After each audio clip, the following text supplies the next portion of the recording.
Very much. Good evening, everybody. I'm very flattered to be here, because if they chose me to fight against a Super Bowl, meaning I worth it's worth it. It's not easy.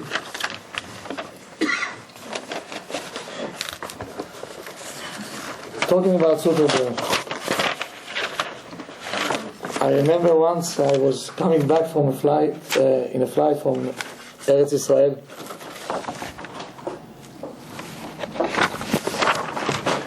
and the pilot, in the middle of the flight, he went on the speaker, and he said to all the Americans there, he said, by the way, if you're interested in the score of the Super Bowl, so I'm going to tell you who won the game. And when he said who won, the whole plane went berserk. People were jumping up and down, and I think I was one, maybe the only one, looking at everybody, where am I? These people are not normal.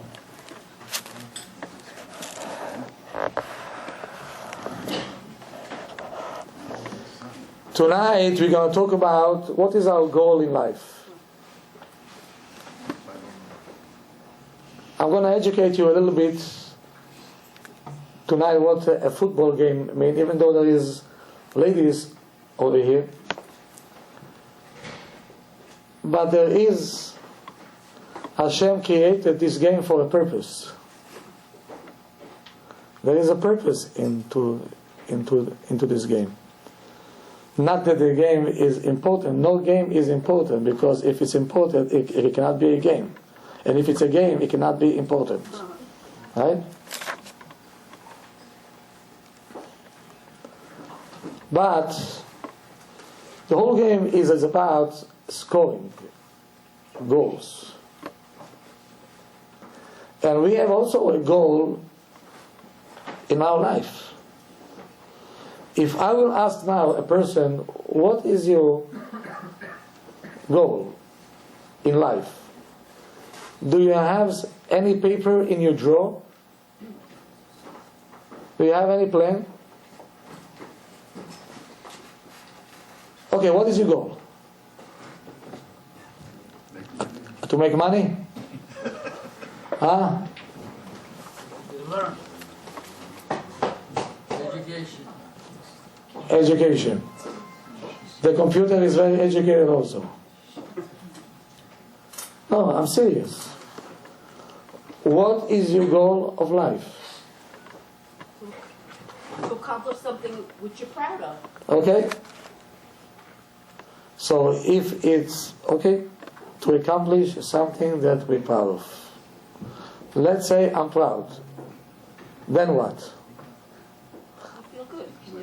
Okay, I feel good, but I think I have to feel good in my grave.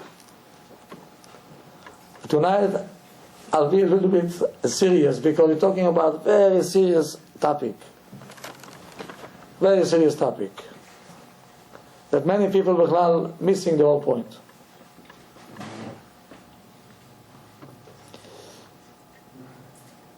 If I will ask even a couple that getting married, and that's what I did today. I'm coming from a wedding now. So before we signed the ketubah, I was asking the Khatan, now it's between me and you. Get everybody out of here. I want to talk to you. He got so pale, miskin. I told him, listen, do you have a goal? You know where you're heading to? Are you normal?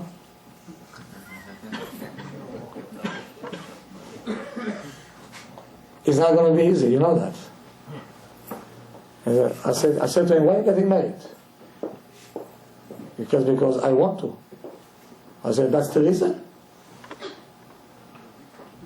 That's the only reason, so you don't have a goal. Why you getting married? build a family. To build a family, she's saying over here.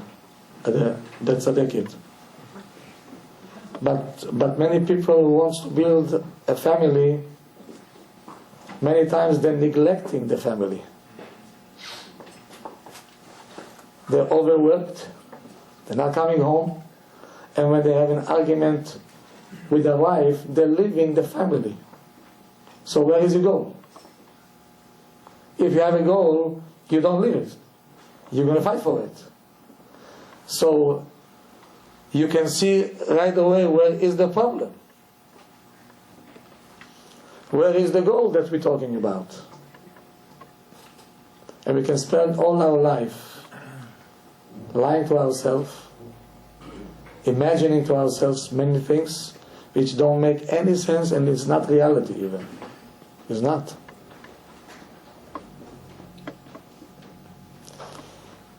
You ready to tell me that everything that you do at home serving the purpose of your goal to build a family? When a husband and wife starting to argue and calling names to each other, is serving the cause? You know, I went to the army and we fought wars. When we have a goal, we have a goal. We have to conquer and we have to kill as many Arabs as possible. So now, in the middle, we don't have time to fight with each other, or to curse each other, or to put him down. We have a job to do, and the job is to conquer as much as we can. When you have a goal.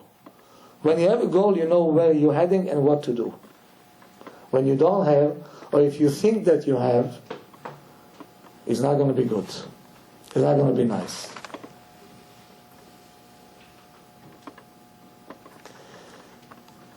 So,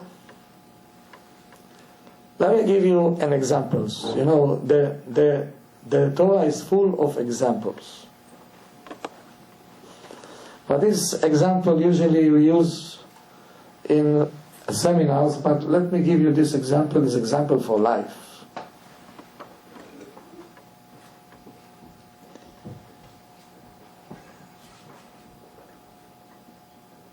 I'm sure all of you saw once how they're sending a shuttle with astronauts to outer space, no? Okay, do they have a mission? Do they have a goal? Are they investing on them? How much money are they investing? How much? Billions, right? Only the suit that they wear, they told me it costs more than $25 million. The suit that the astronauts wear.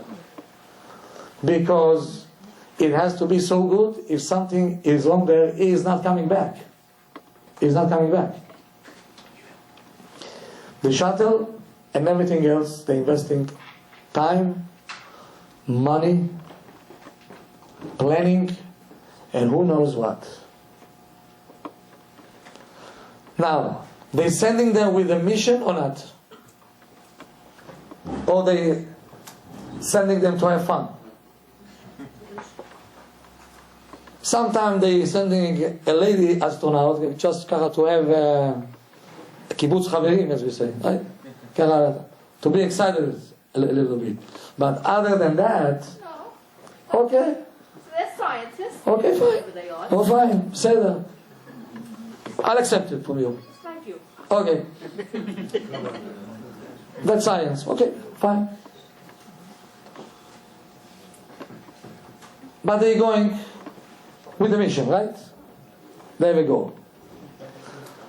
And they're telling them, you have to be in touch. We see you, and you'll see us.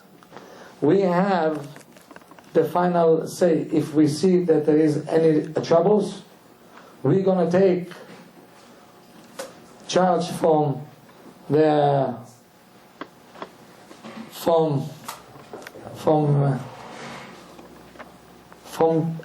main how do you say headquarters. Thank you. And we're going to take charge. We're going to take over. All right. Now, They're out of space, everybody is seeing it on a television, they are proud, everybody clapping, and the astronauts are going to work. Now, they're sitting down and they're starting to eat. And from Florida, they calling them and says, guys, you have to do a job. You have to go out of the shuttle and do your job. He said, we're tired at the moment. We have to eat now. We'll do it later on. Okay, they're waiting. Now what? Now we have to rest a little bit. They're resting. Now what? Now we have to take care of the suit. We have to clean it a little bit. And now we have to make a tumble sauce on the air. And from downstairs, they saying to them, we don't like what you guys are doing. So they saying to each other, let's close the screen. They're bothering us too much. They close the screen. Not to see. But still they hear voices. Hello, are you out? We're tired, we're busy, don't bother us. We have time. We'll do it. 1 day, 2 days, 3 days, 4 days, and not going out to do their job. What do you think will happen next? What you will do? You are in charge of the mission. Are you going to call this shuttle back or not? They're not doing what they're supposed to do. They're having fun up there. But they're not doing, they're missing the goal that we set them. We invested a lot of money on them. Right away, they're deciding to call the shuttle back. And the shuttle is back. And what do you think will happen next? What do you think will happen next?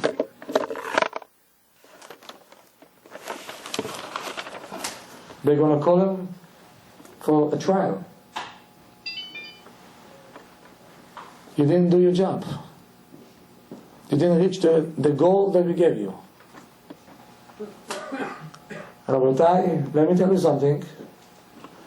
All of us in this room, whoever you are, we are astronauts in this world. We not belong here. Our neshama, our soul, came from a different planet. She cannot function over here on her own. We need a suit. And Hashem created a very sophisticated suit, which is our body. Only the body can deal with the soul. And we have a goal, we have something to do in this world. The question is, are we doing it? Or are we not doing it? And one day Hashem will not judge the suit. Hashem will judge the astronaut, which is the neshama. What did you do? Why didn't you reach the goal that we gave you?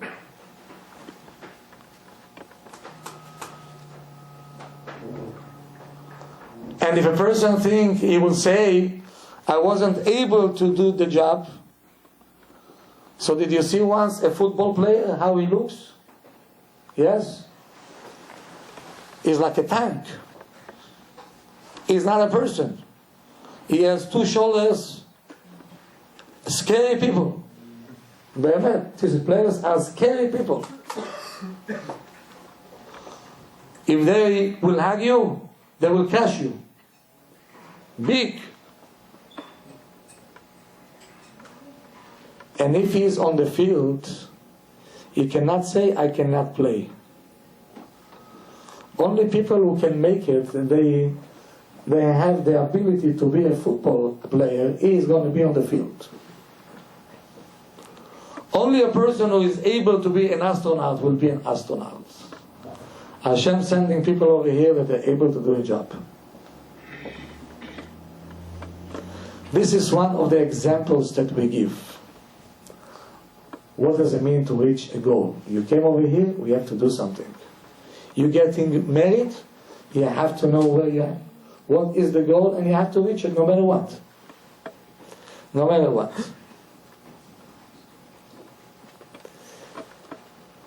Now, we have a goal. Somebody told me over here that you're getting married to do what? Build a family. Okay, here we go. What do you need in order to build a family? Huh? To be no. What do you need? Money.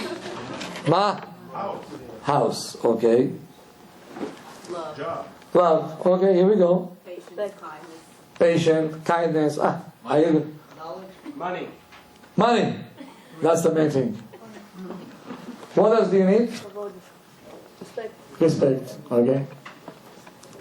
Okay. Now, let me tell you something. How can we check ourselves if we're serving the purpose or not?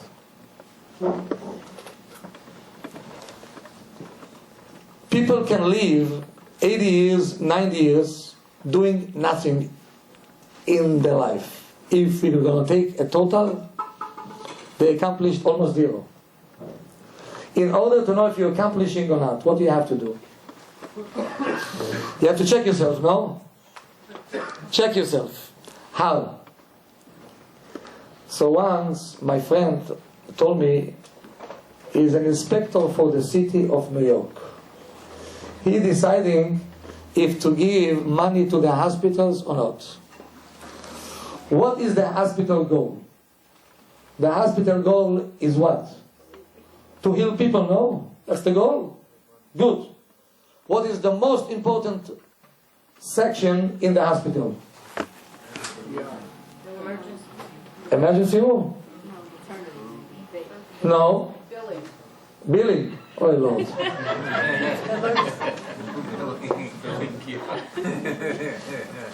Okay, what is the most important room? Okay, what they taught me is the operating room is the most important stuff, right? Without operating room, if you have a complication while you're giving birth, the maternity will not help you. You have to go to have it as a C-section. And this needs an operating room. Alright? So operating room is the most important, meaning this is the peak of the hospital. Next to it, what do you need? We need surgeons, doctors, nurses, medicines, and then we need a recovery room, right? How about a cafeteria? Is it important? But is a cafeteria is important. How about the lounge of the doctors? Is it important? The flower shop? The information center? The parking lot? The cleaning people? Important. The kitchen? Important, no? But not as important as the operating room. How about the emergency room? Important. Ambulances? Very good. Here comes the inspector. He is coming to the operating room. You see over there instruments from the time of Antiochus. Back to Hanukkah. Old. Very old. He's saying, what's going on over here? I tell him, that's why we called you. We need more funds. We need budget. We don't have enough budget. He wrote it down. He says, they're right. He's taking a tour now to the main office where the secretaries are, the billing department. Somebody said billing, no? He sees a new kitchen. Tile floors. Granite. Everything is brand new. And he is asking, what's going on over here? How come you have everything new? Where is the money from? They said it's from the budget of the hospital. Not bad. How much it costed you? $30,000 to make a new kitchen for the secretary so they can drink a coffee and not to make mistakes in the billing. Alright? Not a bad excuse. Listen. He goes down to the emergency room. Terrible emergency room. Terrible. Look worn out. He says, what's going on? They said, we don't have a budget. He goes to the ambulances. He sees that the ambulances look already beaten up after a war. What's going on? They said, we have no budget. Then he goes down to the basement. He sees boxes and boxes outside. He said, oh, we have no space to put these boxes. He opened up a door. All of a sudden he sees, wow, a club, pool table, ping pong table, coffee machines, couches. Unbelievable. Fancy. What is this? This is the doctor's lounge. Where is the money from? From the budget. Now he's going to the generator. If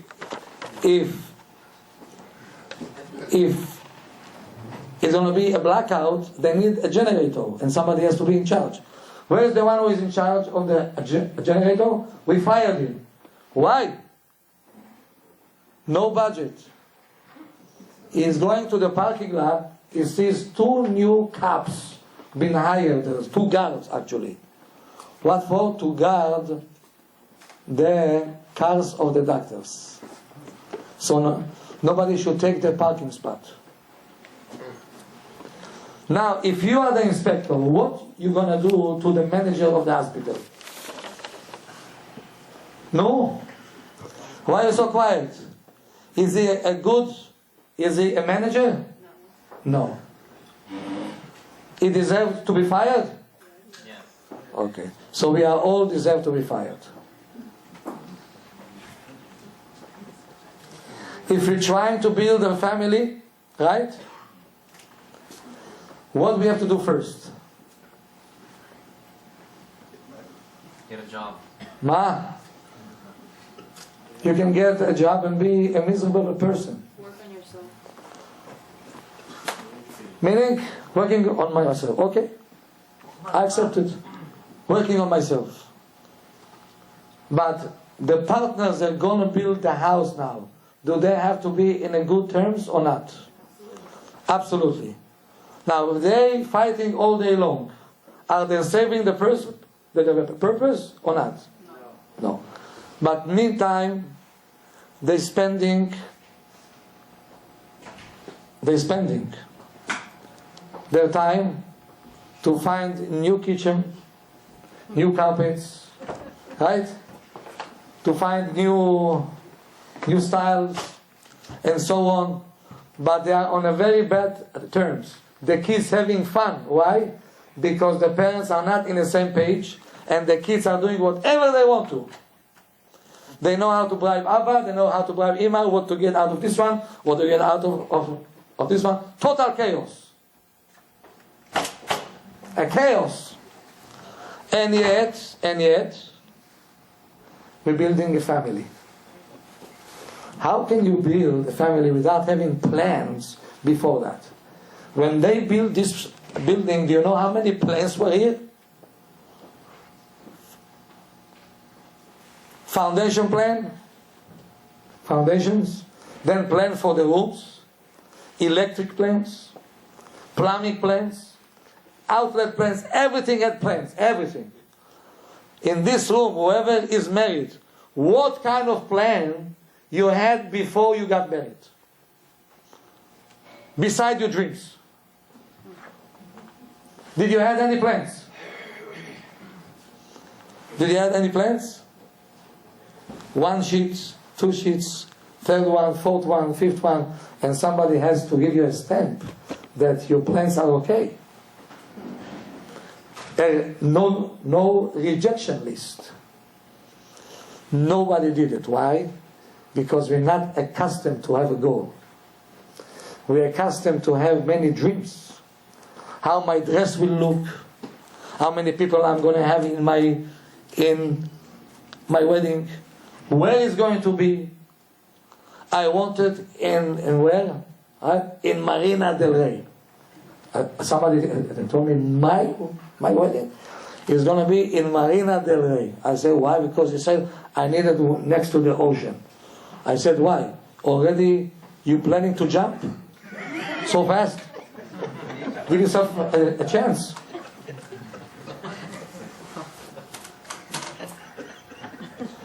But when I hear something like that, I know already the man has no goal b'chlal. He has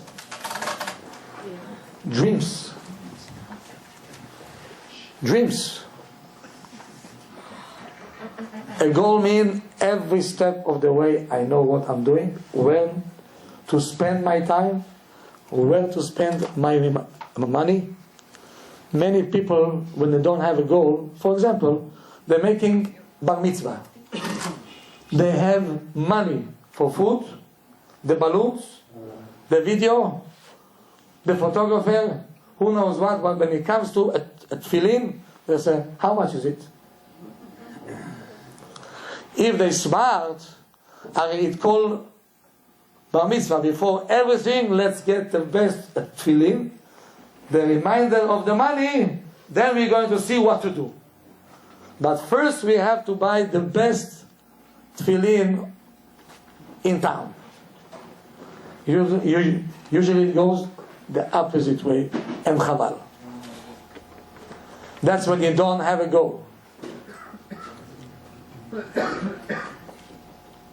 Getting married, let me learn first, let me prepare, let me have a plan, let me find the right one, and then every step of the way we're going to go well according to the plan. If not, we're going to go to the mediator, to the engineer, to tell us how to correct things and how to build a house Ne'eman B'Israel. That's how you have to build Bayit B'Israel. It's been done? Are you so quiet? It's not been done. It's not doing. Really? So now,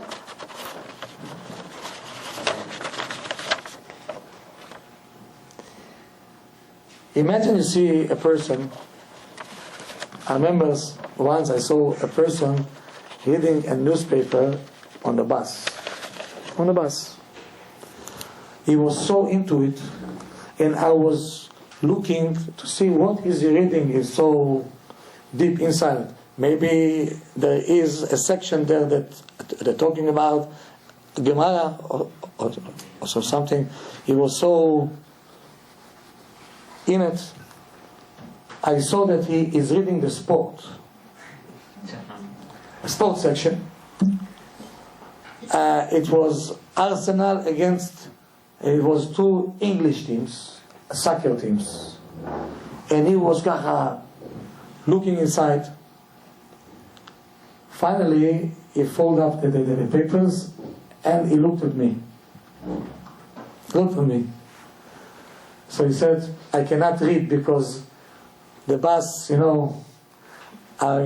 my head is already spinning. I cannot read. I told him, what you reading? He said, the sport. So I told him, you have nothing else to do in life? He said, why? It gives me excitement to my life. He said, my job is boring. I need something exciting. So the sport gives me something to look for. I'm excited. And ladies can tell you, sometimes they see the husband, he needs excitement. She's not exciting him anymore. So he needs to go to sport, he needs to do this, just to get some kara, to recharge the battery that is almost dead. Now,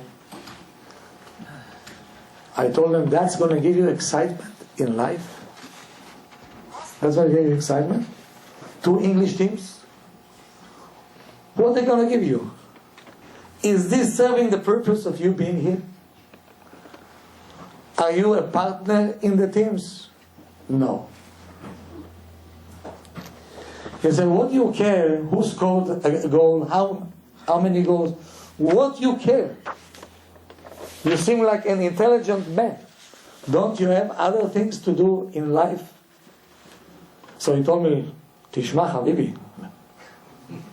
Listen, I said, אני לא מטומטם. I'm not a fool. It gives me enjoyment. This is my enjoyment. You have yours, I have mine. Sports give me enjoyment. He says, I feel the tension. I don't know who is going to win, who is going to lose. It gives me kaha. It gives me something to look for. Okay, listen, with this kind of a person, I cannot have an argument, because this what gives them excitement in life. But let's go to us.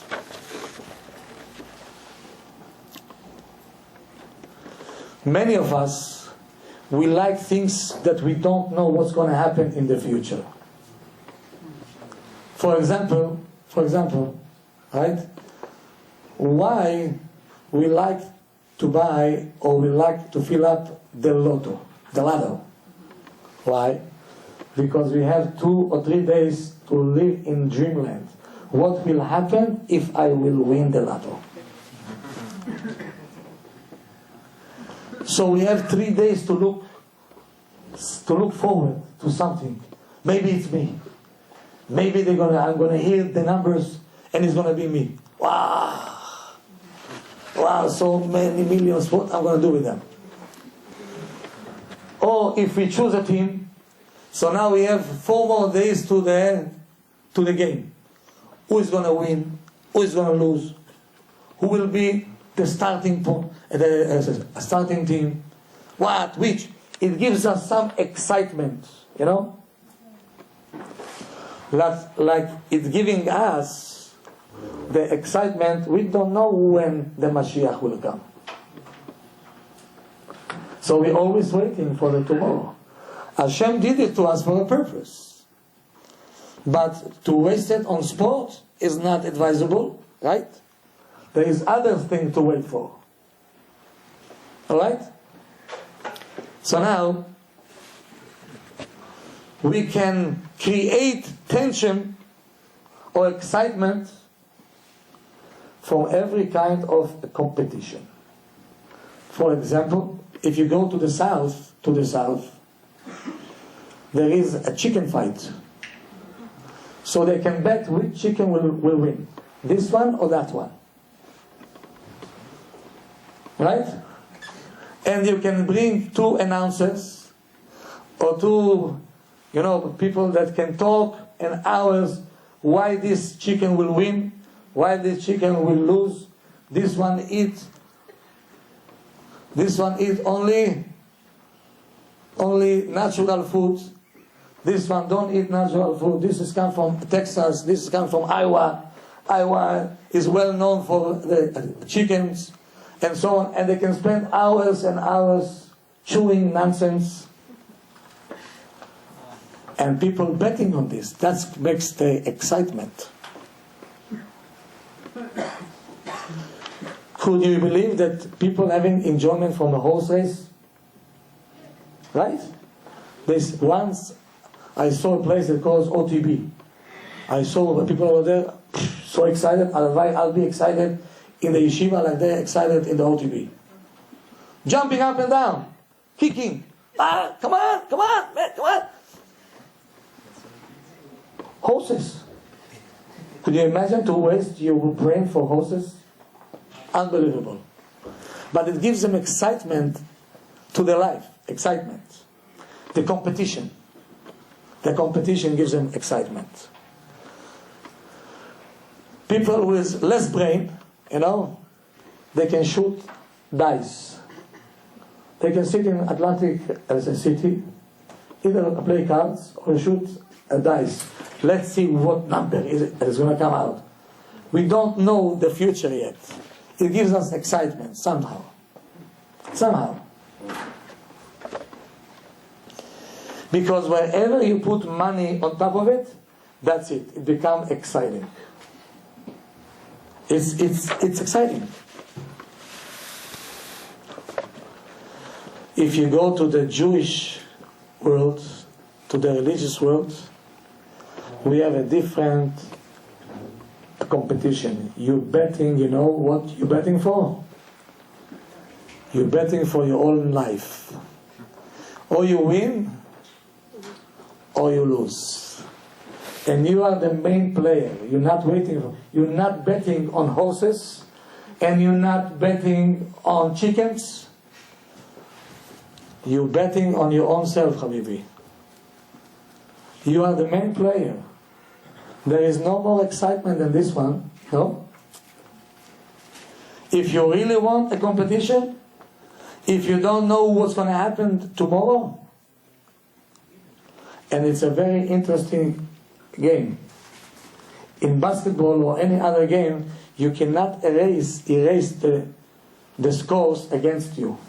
You can score more, but they're always going to say what the other team scored. In our game, you can erase the score of the other team, meaning of the avonot that we did, the sins, we can erase it. This is a game that is so serious and so exciting, but since we don't know what is our goal in life, we're busy spending time on other people that have nothing to do with us. Nothing. Could you imagine today people spend 4 hours or 5 hours sitting in front of this box and wasting 5 hours of their life on two teams that are not concerning them? What does it serve your purpose being in this world? Is it serving the goal? Is it doing something for? Imagine two people, husband and wife, there's so much to talk about, so much. What to do with themselves, what to do with the kid, and if you have few kids, what to do with each child. To speak to my own wife, I can hardly have half an hour, and this half an hour anyway is like a gehenna, because I'm not used to talk to a lady. Imagine to spend 5 hours. 5 hours that can be spent on building your family. Is it worth it? Is it serving the purpose? No. No. 5 hours. You know what 5 hours means?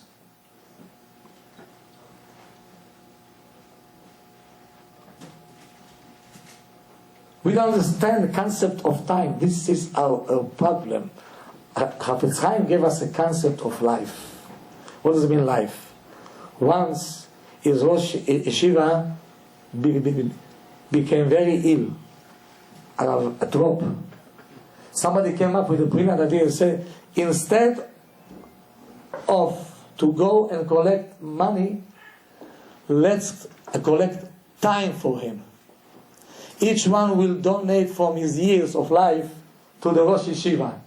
So we're going to say to Hashem, take our time and give it to him. Don't let him die. And people says, let's go for it. So one says, I'm giving 2 years. One says, I'm giving 1 year. One says, I'm giving 5 months. Until they came to the Chafetz Chaim himself. And Chafetz Chaim brought him he was the employer. He brought him to be as a Rosh Yeshiva. People expected him to give the most. You need him to stay over here.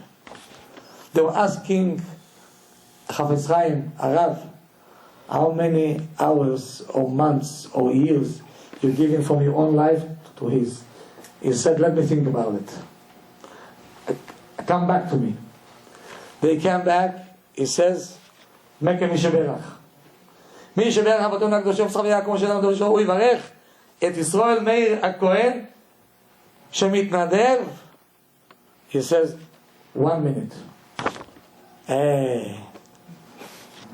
He became speechless. He said, 1 minute? He says, yes, you don't understand what 1 minute means. When you know what a minute means, oh boy. We're not allowed, according to the law, a Jewish law, to touch a person when he's just about to die. We are allowed to touch him. Why? Because maybe in this last moment of his life, he's going to do tshuva. 1 moment. He can erase 80 or 90 years that he did sins. It takes 1 moment. We don't have a concept of time. We lost it. Because we lost our goal. That's the problem. So let me tell you something else. Since we are Jews, you know what we are? We are the player of this world. Are you aware of it? We are on stage and we are on the field playing for HaKadosh Baruch Hu, and all the goyim are the audience looking at us. They can say boo or they can applaud to us. And when you go to the stadium, you can see people selling beer and hot dogs and popcorn, and they make sure that everybody sits on his own seat. Now, what are you going to tell to a player who decided in the middle of the game to go and be among the people who are selling hot dogs? Is he normal? He's going toward the audience and says, I like your job. I want to sell hot dogs. I want to sell beer. I hate this job. They're beating me up there. That's fun. Is he normal? I'm asking you a question. Yes or no? Is he serving the purpose? What? He should be on the field, your player. These people, they cannot be a player, so they have other jobs in the stadium. But you are the main player. We, the Jews, are the main players. For HaKadosh Baruch Hu, we are on the field. Hashem brought us with a big neshama. They have big body, we have big neshamot, we have. Big!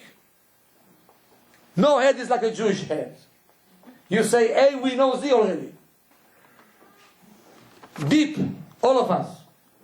What we are doing by the audience, selling hot dogs and beer. Hashem says, get back to the field. Play.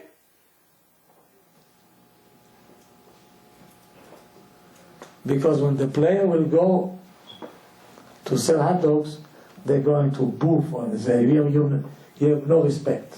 And then comes anti-Semite. From no respect, anti-Semitism is starting from no respect to us. When we respect it, there is no anti-Semitism. When we're trying to be like them, we are applauding them now. Could you imagine? Could you imagine the players going to applaud the people who are selling hot dogs and beer? It's upside down. It became upside down. Instead of them applauding to us, we are applauding them. We're spending 5 hours of our life. We're taking it from our wife and our kids to watch them beating up each other. It's not even normal. For me, it's very difficult to understand. Very difficult. I'm trying to understand. I'm trying to judge everybody favorably. It's very difficult for me. Because we know what 1 hour means. 5 hours, bar minan. So we are on stage, Rabotai. Every Jew is on stage, and we have to perform. We have to perform as Jews. That's why we're here for in this world. We have a mission. We're selling HaKadosh Baruch Hu to the world. Look at us. We eat different food. We have different families. We have different homes. Different kids. We have respect. Look at the Jewish. Just, you know what? One example. A Jewish Rosh Hashanah and a Goyish New Year. Can you compare it? Nobody is saying on the radio, don't go outside tonight, don't drive, because the Jewish people have Rosh Hashanah, they're drinking, they're getting drunk. We'll see you at 12 o'clock in Times Square. Instead, everybody is home, trying to do tshuva, and tomorrow we're going to blow shofar tomorrow. We're going to be shul, home, shul, maximum we're going to tashlich. That's it. This is our Rosh Hashanah. How about the Goyish New Year? How about? Millions of people waiting for 12 o'clock. Could you imagine this? Could you imagine how empty it can be? What we doing on Rosh Hashanah, what doing on Rosh Hashanah? Only that can make you should feel I'm the player. I'm qualified.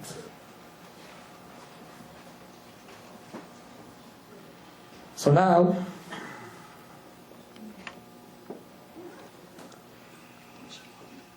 what is a football? I want to end with this. When I saw it once, I said, Ribono shel olam, marabu ma'asecha Hashem. Kulam b'chokhmah asita. Even this have chokhmah shel Torah. You don't have to look there. It's written in our books.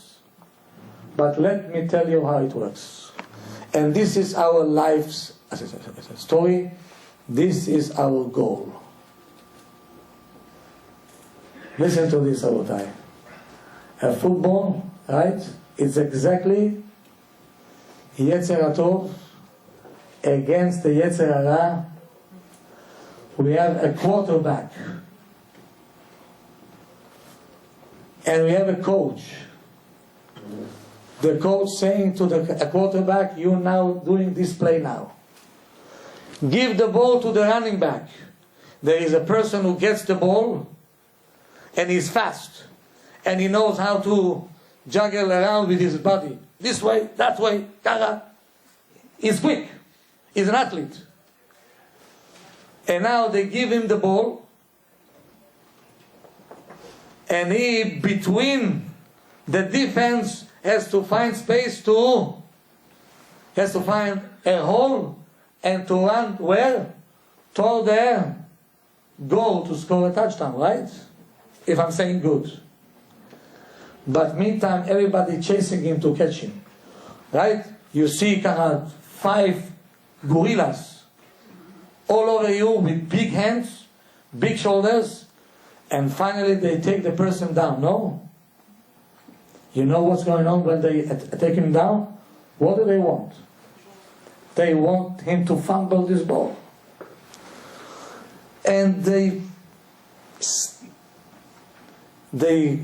gluing him to the ground, cursing him, spitting on him, biting him. What they do underneath, only Hashem knows. When I saw it once, I said, this guy probably will quit right away.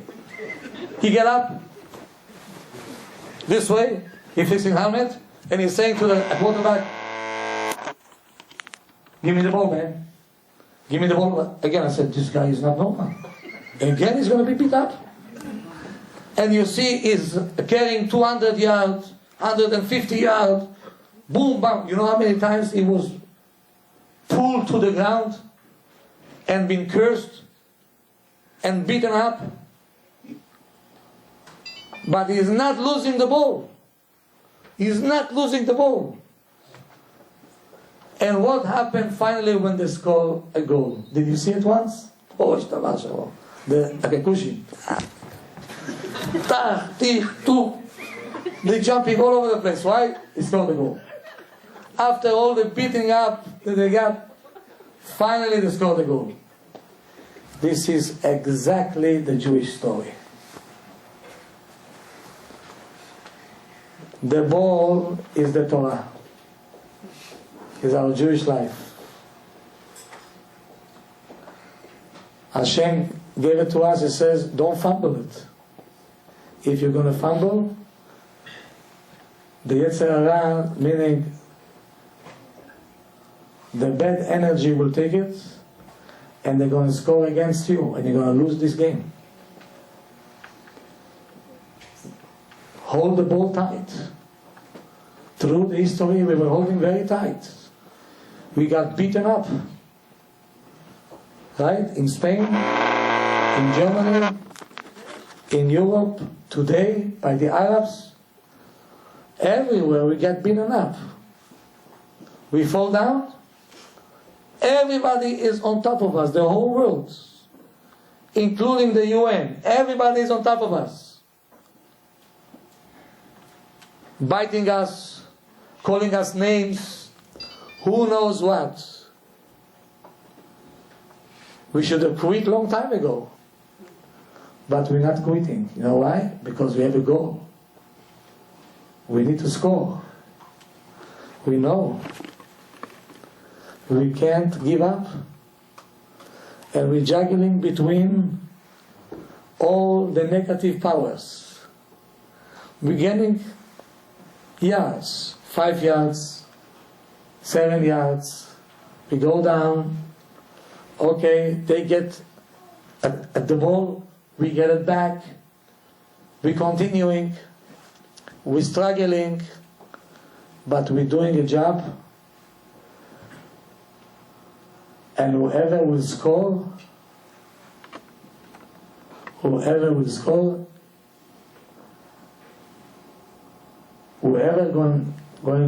to score means when the Mashiach will come, then you see all the Jews are going to rejoice and they're going to jump up and down. We scored the goal. We didn't fumble it. It's here. It's in our hands. It's in our hands.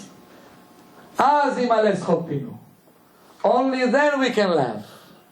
But we're still in the middle of the game. The ball is still in our hands. And we have to give it from generation to generation. From Abba to a son to a grandchild. Go on, Habibi. You have a job to do. We have to score a goal. We have to bring the Torah from generation to generation. This is our goal of life.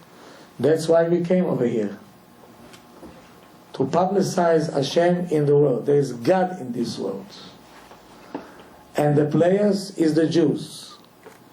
If we bad, Hashem will give punishment to everybody. We are the cause, not them. We are the cause. We're not playing good. So our goal being in this world, you know what is this? We are the salesmen of HaKadosh Baruch Hu. Salesmen. They see a person and say, this is a Jew. Why? He talks nice. He's polite. His eating habits is totally different. He's honest. He's honest. He cares for everybody. No matter who is he, a Goy, a Jew, we have to love them all. Every time it's a Jew like Bernie Madoff who does something wrong, it's brought out they're Jewish. Where somebody else, it's not said, oh, they're Catholic, they're Protestant. Nothing. Exactly, because you are the player. To a higher yes, standard. They're expecting from us. Yes. Because we are on stage, we are on the field. They're not. That's why if we do a boo-boo, the whole world is jumping. That's not your job. This is our job. It's not your job. We selling hot dogs, not you. That's why the whole world is jumping when we do something wrong, because everybody looking up to us. We have to educate them. They don't have to educate us. They have nothing to tell us. You go sell hot dogs and beer. And have a New Year's Eve party. We have other things to do.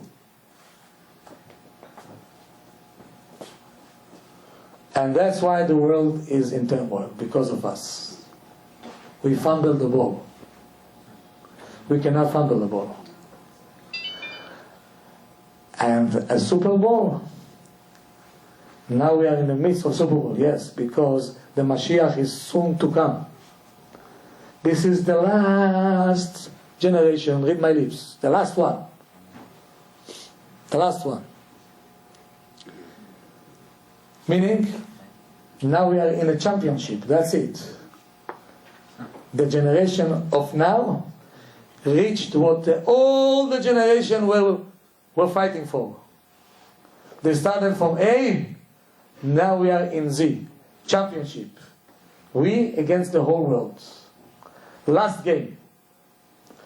That's why you see the Satan comes with all kind of instruments. Internet, cell phones, and the cell phones have everything, text messaging. Just get your mind off the goal.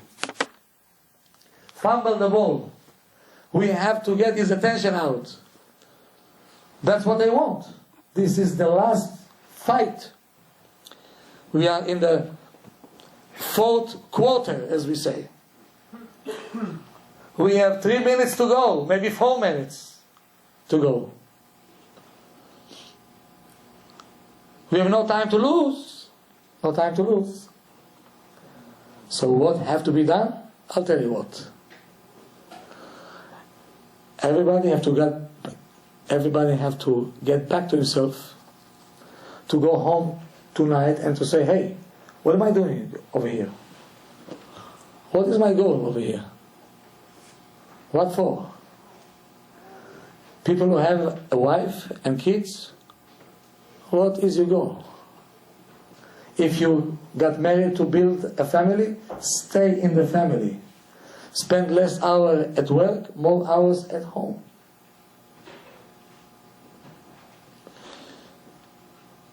If you came over here to be Hashem's salesman, so you have to acquire knowledge and go sell. Get the line and go sell. But you have to know the line. You have to know what to sell and how to sell it. Meaning we have a goal.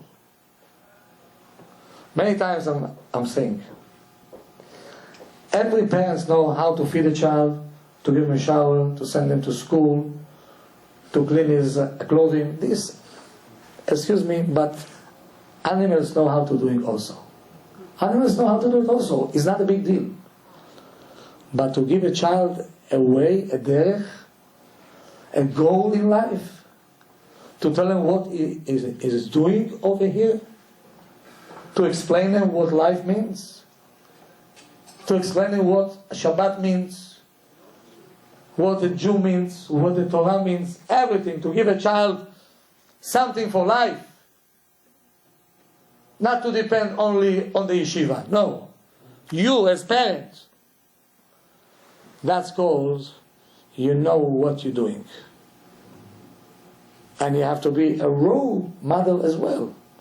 You cannot only say, we Jews are the role model of the world. If we make a boo-boo, Hashem will blame us. If the world making boo-boos, Hashem will come to us and say, what you guys are doing?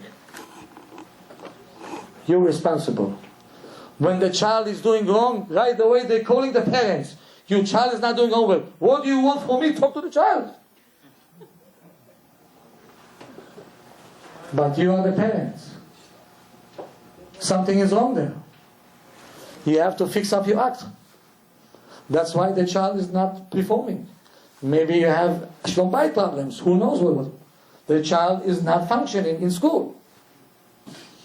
We're always going back to the responsible, to the achraim. We are responsible for the whole world, the Jews. That's why they're going always jumping on us. They know like an instinct. They have instincts like an animal. When they see a Jew, observant one, they'll respect him. You know that. They very much respect him. When they see one trying to act cool, like a goy, they will hate him. They say, this is not your job, this is our job. Go back to your line. Stay in line. Go play. Leave the hot dogs and the beer for us. You go and play, even though it's hard to play, but this is why you came to the field. Equipped. We're not equipped as you are. And this is the message I came tonight to tell you. We are in the midst of the real Super Bowl. Between us and the evil powers of the world. Because surprisingly enough, the generation of today, as crazy as this look, is very spiritual generation. Because the Chafetz Chaim did not have the test that we have today. Nobody saw a cell phone in his life. Not the Chafetz Chaim, not the Ben Ish Chai. Nobody saw this, the Satan in the packet that can get to the whole world in 2 seconds. What we have, the generation of today, the people who are observant, they're mamish a giborim. They're not normal. They're very, very good people. High spiritual people, strong people, equipped. That's who we are. Today we have to capitalize on this. You think it's easy today to keep a Shabbat like it used to? The Jews used to live in a ghetto, so everybody kept Shabbat. If you want or if you don't want. It was a shame not to keep. Today, to live in open neighborhoods, everybody is driving, even your family is driving. And somebody there keeping with all the insult, with everything else, and is able to do it. Boy, I'm jealous of him. He's such a good player. Is he a player? If you see a football player 400 pounds, he has a neshama 400 pounds. He can carry everybody on his back. Isn't he? Isn't he? You see a child, 10 years old, carry a family after him, the father, the mother, everybody. Meaning he is such a good player. Such a good player. The generation of today, what we have over here. Fortunes we have, fortunes. No generation saw it before. But we have to capitalize on this. Hashem gave us a special koach to survive in such a crazy time. It's not easy to survive. The temptations are so big, nobody saw it before. You know, a Chafetz Chaim came out with a kol koire. You know what a kol kore? He sent flyers all over. He said there is big hole in the wall of the tzniut, of the modesty. Why? Because it used to be a street for men and street for ladies to walk. No men and ladies going on the same street. Tzniut. In his time, they decided one sidewalk for men, one sidewalk for lady. He started to scream. He says, "Ooh, what's going to happen over here?" If Rabbi Chaim will get up today from his grave, he'll see where we're living, and we're keeping, He says, "Give me a bracha, please. Give me a bracha. You're such a good player, a strong one." All of us. All of us. So, I want to leave you with a note that you guys are brave, very brave, to leave the Satan by himself and to come over here to listen to what I have to say. Be'emet, you're brave people. That shows exactly what ability you have and how much you're worth. Don't underestimate yourself. It's a sin to underestimate yourself. You know? Every man that come to me and tell me I cannot cope with my wife, I tell him, get out of here before I'll get you out. Fast. Get out before I'll escort you out, and it's not going to be nice. Why? Because if Hashem gave you a wife, some boys don't have wives. I know that. Some cannot get married. If Hashem decided to give you a wife, meaning Hashem says, Adoni, you have the capacity to carry everything on your back. You are a pickup truck. Don't make yourself a bicycle. You are a man. A man is a pickup truck to take all what his wife going to dump on him. You're able to carry it. How much load? You're able. All the emotions, the tears, and the screams, and the blames, you're able to take it. Don't underestimate yourself. I want to give you a CHAZAQ Rabotai. Meaning, we can do it. Let's play the real game for our own life, for our own Jewish life. Let's be a role model for our wife and kids, and the husbands as well. Let's pass the ball to the next generation. We have to pass them the ball. Don't fumble it. And Emir Hashem, when the Mashiach will come soon, we're all going to dance together because we scored a touchdown. We won the game. Have a good night. It was nice talking to you.